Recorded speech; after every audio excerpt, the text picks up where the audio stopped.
자, 사회 수업을 시작합시다. 오랜만에 영상을 찍는 것 같네요. 주말에 쉬었더니.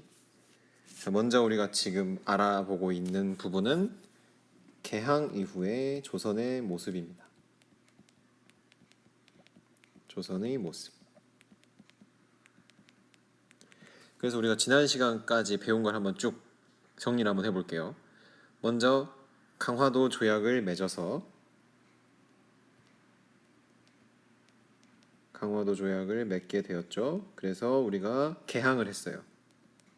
항구를 개방을 했습니다. 개항을 한 다음에 별기군이라는 신식 군대를 만들었죠. 신식 군대가 생겨나고 나니까 구식 군대가 많은 차별을 받았고, 이에 화가 난 구식 군인들이 일으킨 난이 이모군란이에요. 그죠?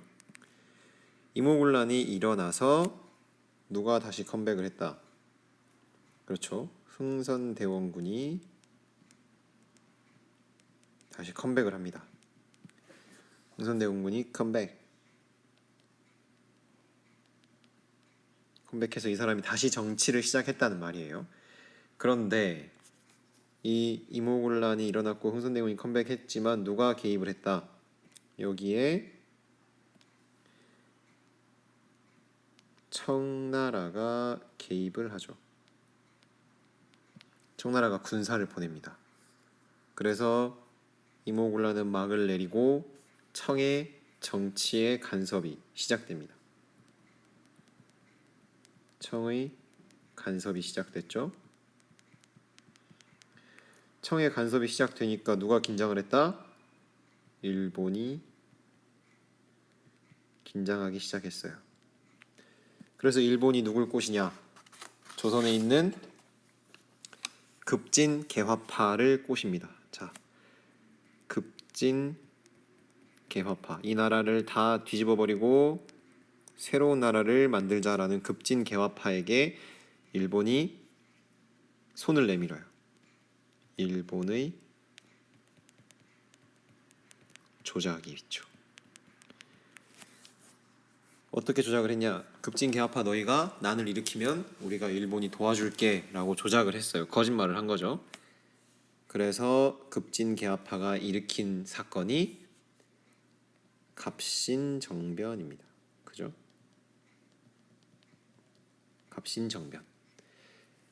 갑신정변이 일어났는데 갑신정변으로 새로운 나라를 만들고 싶었지만 일본의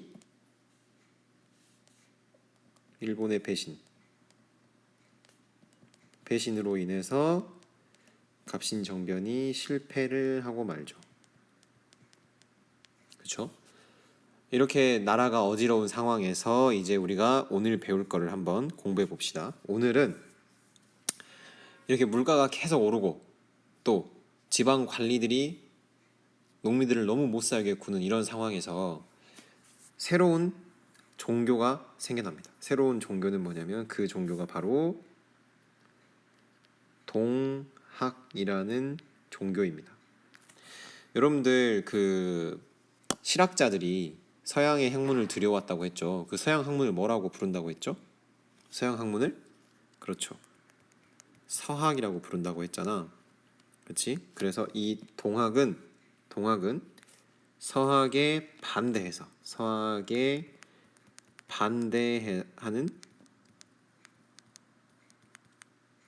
반대하는 뜻으로 동학이라는 이름을 만든 거예요.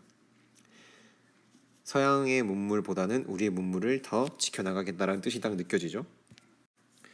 자, 동학이 점점 세력을 떨치면서 이제 세력이 점점 넓어지고 있는데, 근데 여전히 지방 관리들이나 귀족들, 양반들이 백성들을 너무 힘들게 했다는 거죠. 그런데 이제 우리 전라도는 예로부터 전라도 곡창지대예요. 곡창지대라는 말은 곡식의 창고인 땅이란 말이야. 그러니까 우리 전라도가 전국에서 쌀 생산량이 가장 많았어. 그러니까는 이 양반들이 관리들이 뺏어갈 것도 많았겠죠. 그래서 너무나 많은 고통을 당했단 말이에요. 그래서 이 전라도 지방에서 이제 참을 수가 없다 해서 동학을 중심으로, 이 동학을 믿는 사람들을 중심으로 농민들의 운동이 일어나고 우리가 그것을 동학 농민 운동이라고 합니다. 동학 농민 운동은 첫째, 전라도에서 시작했어요. 전라도에 고부군이라는 군이 있었어요. 지금은 없어요. 전북 쪽인데 이 고부군에서 고부군수 조병갑이라는 사람이 있어요. 조병갑. 이 사람이 기가 막히게 아주 괴롭혔나 봐 사람들을. 이 조병갑이라는 사람이.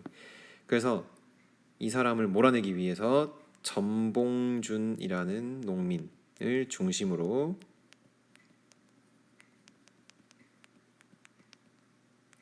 농민운동이 일어나게 됩니다. 그런데 이렇게 농민운동이 일어났어요.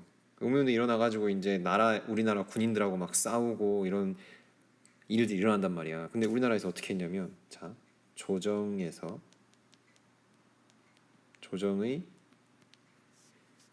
반응. 조정의 반응은 청나라와 일본에다가 지원 요청을 해요. 우리나라를 지금 청나라하고 일본은 둘 다 어떻게 하면 우리나라에다가 자기 나라 군대를 보낼까, 그 고민만 하고 있었어. 청나라도 우리나라로 군대를 보내고 일본도 우리나라로 군대를 보내서 서로 조선을 차지하고 싶어 하고 있었는데, 그런 타이밍에 우리나라 조정에서 청나라와 일본에 우리 동학농민운동이 일어났는데 저 농민들 좀 어떻게 너희가 처리 좀 해주라라고 요청을 한 거야. 그러니까 청나라하고 일본은 아싸 하고 이제 군사를 보내려고 하죠. 근데 동학농민운동을 일으킨 전봉준이라는 장군과 이 동학농민운동에 참여한 농민들은 외세의 간섭을 원하지 않았어요. 당연하겠죠. 외세를 몰아내려고 만든 거니까. 그래서 그러면 청나라, 일본 두 군데에다가 군대를 요청하지 말고 우리가 알아서 해산하겠다. 우리가 알아서 해산할 테니까 앞으로 너희가 정치를 좀 더 잘해라 하고 해산을 했어. 해산을 하고 나서 청과 일본 군대를 철수시켜라. 우리나라에서 나가라 하고 요구를 했어요. 하지만 일본은 그 말을 듣지 않습니다. 그래서 이 일을 계기로, 동학농민운동을 계기로 해서 청나라와 일본 사이의 청일전쟁이 발생을 하게 됩니다. 청일전쟁이 일어났어. 누가 이겼어요? 일본이 이겼죠. 그래서 일본이 우리나라에 이제 군대를 보내서 두고 있었어요. 그래서 동학농민운동을 일으킨 사람들이 이건 우리가 바란 게 아니다. 우리는 청나라도 일본도 원하지 않는다. 둘 다 나가라 하면서 다시 일본군의 철수를 요구하면서 다시 한번 봉기를 일으킵니다. 하며 전투를 벌여요. 전투를 벌이는데 농민군들은 죽창을 들고 있어요. 대나무로 만든 창. 그리고